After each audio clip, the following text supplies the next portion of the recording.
1,00,000 தர வேண்டிய வீடு தேடி வந்து இப்பே கூடுன்ட்டான். ஒரு நாள் டைம் கட்ட வச்சிருக்காம அதுக்குள்ள தரலன்னா பெரிய பிரச்சனை ஆயிரும். இப்பதான் காதல் பிரச்சனை முடிச்சு எல்லாரும் சந்தோஷமா இருக்காங்க. உடனே பண பிரச்சனைனா எங்க ஏதாவது பண்ணி இந்த பிரச்சனையை முடிச்சிருங்க. என்ன காம நீ ஒண்ணும் தெரிய மாதிரி பேசுற? இப்ப என் கையில என்ன இருக்கு? நான் எதை போட்டு சமாளிப்பேன்? இப்ப கோவில் மச்சான் 1,00,000 கொடுத்தா மட்டுமே இதை சமாளிக்க முடியும். ஏடா உனக்கு ஒண்ணும் தெரியாதா? கம்மன் இருக்க? ஆமாண்ணே. ஆமா காமு, இந்தா முதல்ல கோபி மச்சாக்கு உடனே ஃபோன் பண்ணி பணத்தை உடனடியே ரெடி பண்ண சொல்லு. புடி ஃபோன் பண்ணு.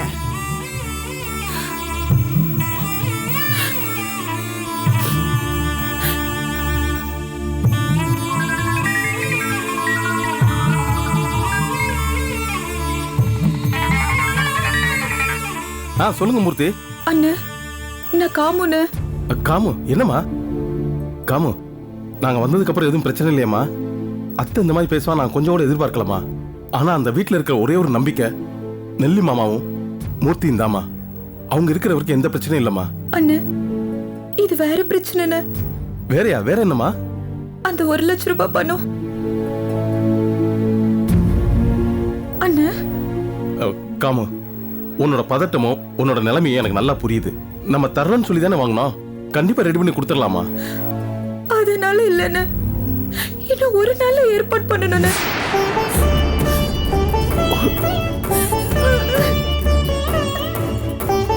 காமு ஏன் அழுகுற? இங்க பாரு காமு, இங்க பாரு, பணம் ரெடி பண்ணிடுறேன், கொடுத்துடலாமா?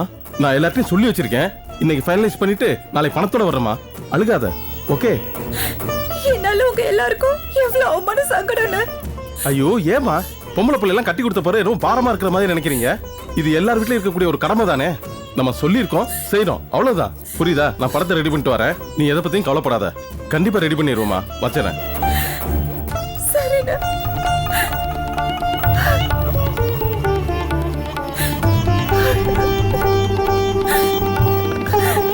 எங்க அண்ணன் பணத்தோட வந்துடும். இந்த பாருக்காம உங்க அண்ணன் இந்த பணத்தை கொடுத்தே ஆகணும். வேற வழியே இல்ல. நீ தப்பா எடுத்துக்காத.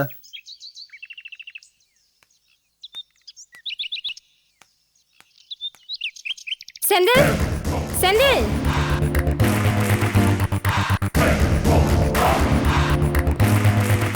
என்னை மன்னிச்சிருங்க செந்தில்.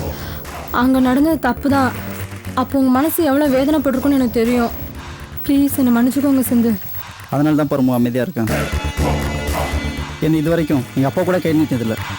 ஆனால் உங்கள் மாமா என்னை அடிச்சிட்டார். நான் கூட இது வீட்டுக்கு தெரிஞ்சிருமானும் ரொம்ப பயந்துட்டேன். எங்கள் அப்பாவுக்கு தெரிஞ்சதுன்னா பெரிய பிரச்சனையாக இருக்கும். நிச்சயம் எதாவது பண்ணியிருப்பார். அதனால தான் நான் வீட்டில் எதுவும் சொல்லாமல் மறைச்சிட்டேன். எனக்கு உன் மனசு தெரியும் பரமோ, உன் குணமும் தெரியும். உனக்காக தான் இது எல்லாத்தையும் நான் பொறுத்துக்கிட்டேன். ரொம்ப தேங்க்ஸ் செந்தில். உங்கள் மாமா மேலேயோ வீட்டு மேலேயோ எந்த தப்பும் இல்லை. ஆனால் உன்னை கட்டாயமாக கராராக வளர்க்கணும்னு நினைக்கிறாங்க பாரு, அதுதான் தப்பு. சத்தியமாக சொல்கிறேன் செந்தில், இவ்வளோ சின்ன வயசில் இப்படி பொறுப்பாக யோசிக்கிற உங்களை மாதிரி ஒரு ஆளை என் வாழ்க்கையில் பார்த்ததே கிடையாது. எவ்வளோ டீப்பாக திங்க் பண்ணுறீங்க. இதில் திங்க் பண்ணுறதுக்கு என்ன இருக்குது? எனக்கு அக்கா தங்கச்சின்னு இருந்தா இதைத்தானே நான் பண்ணியிருப்பேன். பை த பை, நாம் மீட் பண்ண வேண்டாம். செந்தில் இல்லை பரமோ. ஆமாம், என்னால் இனி உங்களுக்கு எந்த பிரச்சனையும் வரக்கூடாது. அதுக்காக தான் நான் அமைதியாக இருக்கேன். உங்களால் எனக்கு எந்த பிரச்சனையும் இல்லை செந்தில். வேண்டாம் பரமோ, ப்ளீஸ் என்னை புரிஞ்சுக்கோங்க. இங்கே நம்ம மனசு யாருக்கும் புரியாது, புரிஞ்சிக்கவும் மாட்டாங்க. நாம தான் புரிஞ்சுக்கணும். நான் உங்களை பார்த்து நாம் பேசி அதை யாராவது பார்த்துட்டாங்கன்னா, இந்த ஊரில் இருக்கவங்க நம்ம பேசுகிறத பார்த்தா இவங்களுக்குள்ளே ஏதோ இருக்குன்னு தான் உங்கள் வீட்டில் சொல்லுவாங்க. எனக்கு ஒரு பிரச்சனை வந்துச்சுன்னா அதோட எக்ஸ்ட்ரீம் லெவல் வரைக்கும் கூட போய் நான் சந்திப்பேன். ஆனால் என்னால் உங்களுக்கு ஒரு பிரச்சனைனா அதை என்னால் தாங்கிக்க முடியாது. உங்கள் மனசு புரியுது பரமோ. உங்ககிட்ட எனக்கும் பேசணும் ஆசை தான், ஆனால் சூழ்நிலை சரியில்லை. எனிவே நான் வரேன்.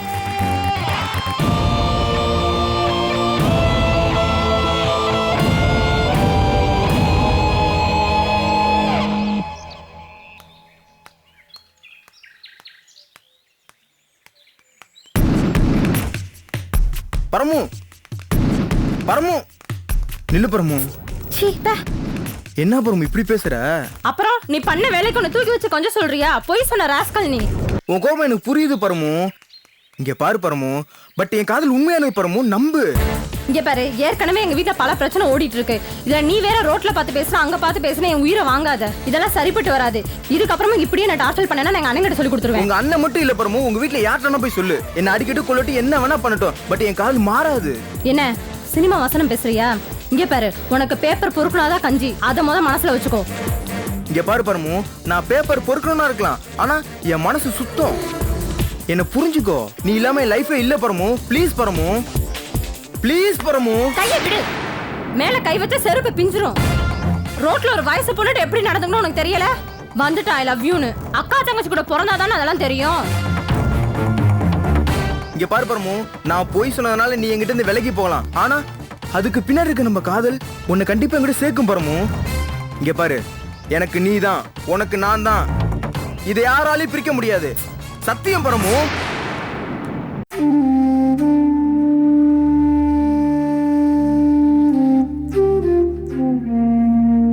என் மகளை சனியன்னு சொல்லி கரிச்சு கொட்டுறாங்க. ஒரு மாமியாக்கறி இப்படியா ஒரு மருமகளை பேசுவா? அவ வாயில வசம்பு வச்சு தேய்க்க. என் பிள்ளைய எமனு சொல்ற அந்த ராட்சசி. அளவத்த பிள்ளைய இப்படி பேசலாமா? அந்த அரக்கிக்கு எப்படிதான் மனசு வந்துச்சா?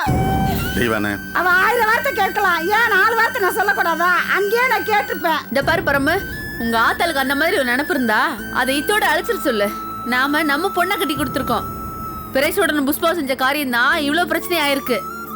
நம்ம குறையில செய்வனையும் பிள்ளி சொல்லியும் செஞ்சா நமக்கு வராது. இந்த நியாயமெல்லாம் எங்களுக்கும் தெரியும். அந்த பொம்பளை அதுக்கு பேசல, நடந்த அத்தனைக்கு சேர்த்து வச்சுதான் பேசுறா. சம்பந்திய நாம தான் போலீஸ்ல தூக்கி வச்ச மாதிரி பேசுறா. அவளுக்கு ஆரம்பத்துல இருந்தே காம பிடிக்கல. நானும் பார்த்துட்டு தானே இருக்கேன்.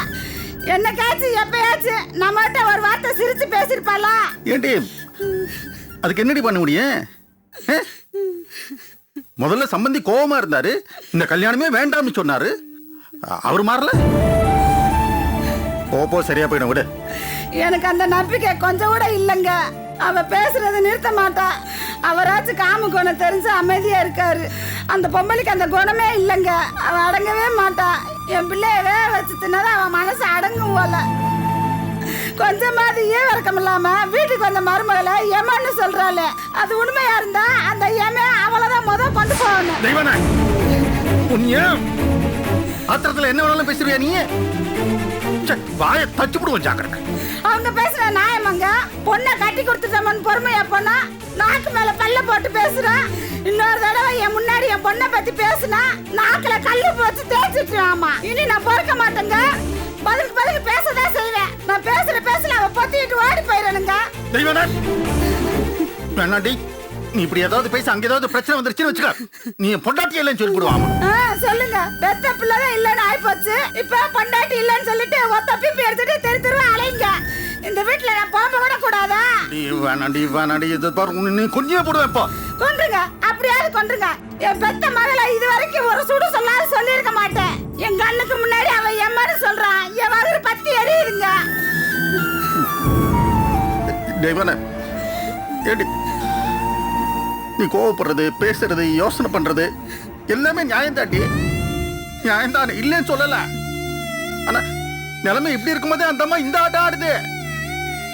பண விஷயம் ஒண்ணு இருக்குடி, அது அதுக்கு தெரிஞ்சா அது என்ன பண்ணுமோ? சம்பந்திக்கு தெரிஞ்சா அவரு என்ன பண்ணுவாரோ? பயந்துகிட்டு இருக்கண்டி நானு. நீ என்னடா பதிலுக்கு பதில் பேச நீ குதிச்சுக்கிட்டு இருக்க. நீ உன்னோட வாழ்க்கை இருக்குடி, நினைச்சு பாரு. அப்ப கடைசி வரைக்கும் அவங்களுக்கு பயந்துகிட்டு தான் இருக்கணுமா? இதான் நம்ம தலையெழுத்தா? சொல்லுங்க.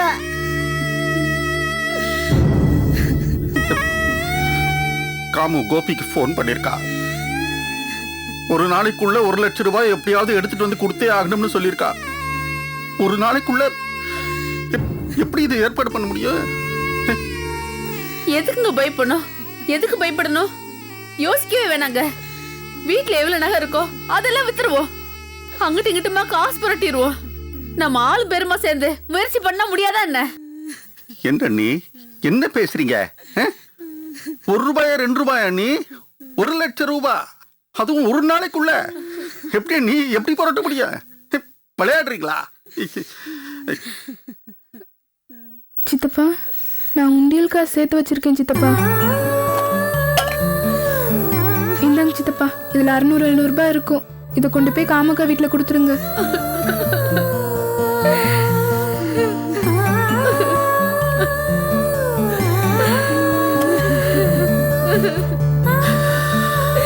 உனக்கு இருக்கிற குணம் அந்த கடவுளுக்கு இல்லையம்மா. அல்லாதீங்க சித்தப்பா, நானே இவ்வளவு பணம் கொடுக்கும் போது அந்த கடவுள் கொடுக்க மாட்டாரா என்ன?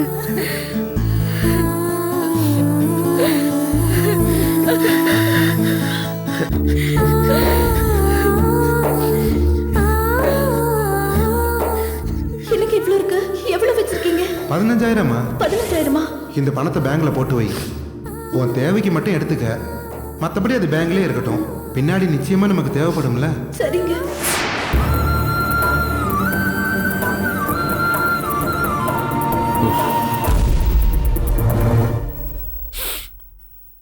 என்ன எல்லாரும் கண்கலங்கி நிக்கிறீங்க?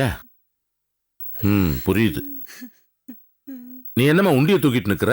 அது ஒண்ணும் இல்லப்பா, காமுக்கா வீட்டுக்கு பணம் கொடுக்கணும்ல, அதான்.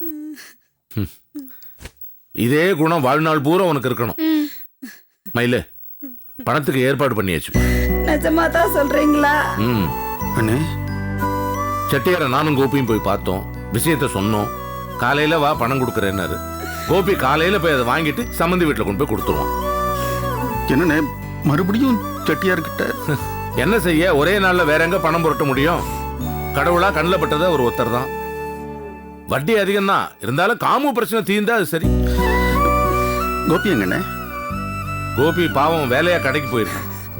என் பிள்ளை பணத்தை தூக்கிட்டு ஓடுனதுக்கு இந்த பிள்ளை அலையா அலையுது.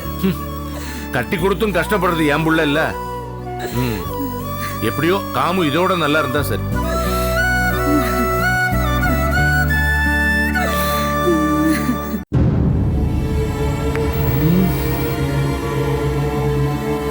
ஏண்டா ஒரு சிம்ம வாங்கிட்டு 20 நேரமாடா? மச்சான் ரொம்ப கவனமா இருக்கணும்ல. என்னடா பெரிய கவனம்? இல்லை சங்கர், ரத்னம் சொல்கிறது கரெக்டு. நம்ம எல்லா விஷயத்திலும் ரொம்ப கவனமாக இருக்கணும். ஓகே, நம்ம இப்போ இறுதி கட்ட பிளானுக்கு வந்திருக்கோம். நல்லா கவனிங்க. சங்கர், நீ ரோஹிணியை கடத்திட்டு வழியில் எங்கேயுமே நிற்காம நேராக வா. ஓகே, வர வழியில் எனக்கு ஒரு ஃபோன் பண்ணு. நான் மலரை பார்த்து வழக்கம் போல் ட்ராமா ஆடி அவளை என் கூட வர வச்சிருவேன். அவளை என்னை நம்பி வருவா. வர வழியில் நான் உனக்கு ஒரு SMS அனுப்புவேன். நீ உடனே ரோஹிணி கழுத்தில் தாலியை கட்டிடு. அங்கே வந்த உடனே மலர் அப்படியே ஷாக் ஆகிடுவா. கோவத்தில் ஒன்று ஒரு 4 அடி அடித்தாலும் அடிப்பா. வாங்கிக்க, கண்டுக்காத. அவள் கூட சேர்ந்து நானும் 2 அடி அடித்தாலும் அடிப்பேன். சார் என்ன சார் நீங்களே நடிப்பீங்களா? பார்த்து சார், பொறுமையாடிங்க சார், என்னால் அதிகமாக அடி தாங்க முடியாது. சங்கர், இந்த பார், நீ என்ன 2 அடி அடி, ஒன்றும் ப்ராப்ளம் இல்லை. என்ன சார் நாமளும் அடிக்கிறதா? இந்த பார் சங்கர், இது எல்லாமே ட்ராமா தான். Okay, be serious. அந்த கலவரத்தில் நானே மலர்கிட்ட என்ன ரோஹிணி கழுத்தில் தாலி ஏறிடுச்சேன்னு ஃபீல் பண்ணுவேன். என்னை நம்ப வைப்பேன். என்னை நானே அங்கே நல்லவனாக்கிப்பேன். உன் விஷயத்த அவகிட்ட நான் கன்வின்ஸ் பண்ணுவேன். மலரை என்னை நம்ப வைப்பேன். ரோஹிணியும் என்னை பற்றி மலர்கிட்ட நல்ல விதமாக எடுத்து சொல்லுவாள். So it's easy. அவங்க அப்பனை ஏமாத்துறது ரொம்ப சுலபம். உனக்கு ரோஹிணி, எனக்கு மலர். எப்படி? அப்ப 2 பேரும் அண்ணன் தம்பி அப்புறம் சொல்லுங்க. சங்கர், இப்போ நீ ரோஹிணிக்கு ஃபோன் பண்ண.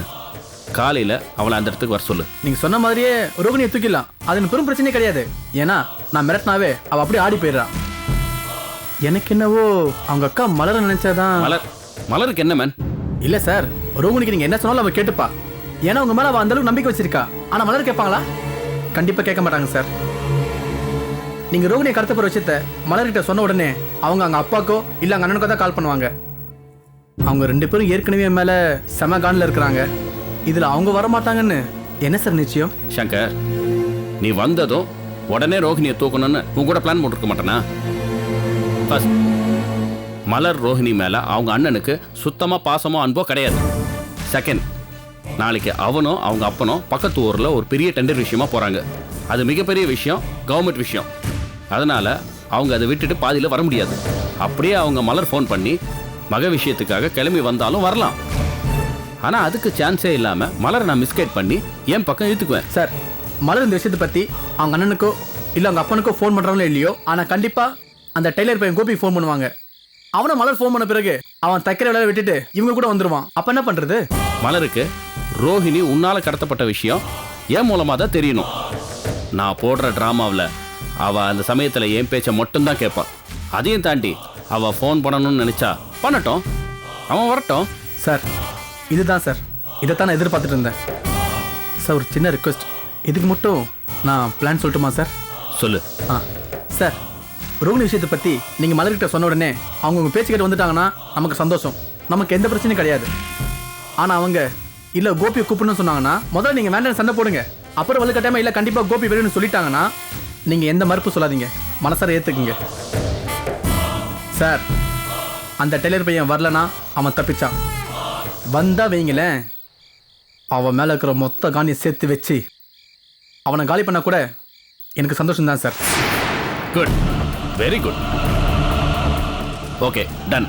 இப்போ நீ ரோஹிணிக்கு ஃபோன் பண்ணு, அவளை பிக்கப் பண்ணுற இடத்துக்கு வர சொல்லு. Okay sir.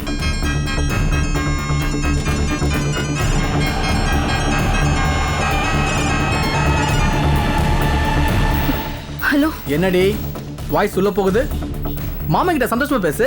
சொல்லு. நாளைக்கு காலையில் சரியா 10 மணிக்கு ஊருக்கு தள்ளி இருக்கிற கோட்டைமேட்டுக்கு நீ வர, நாம கிளம்புறோம். எதுக்கு? ஏய், என்ன பெருசா கேள்வியெல்லாம் கேட்குற? புதுசா இருக்கு. கிளம்புனா கிளம்பி வரணும், புரியுதா? ரோகிணி, நீ முதல்ல கூட வந்தப்போ வீட்டில இருந்து பணமும் நகையும் கொண்டு வந்தல, இப்போ பணத்தை 2 மடங்கு கொண்டு வா. அது கூட நிறைய நகையும் கொண்டு வா. Okay okay. ஏய்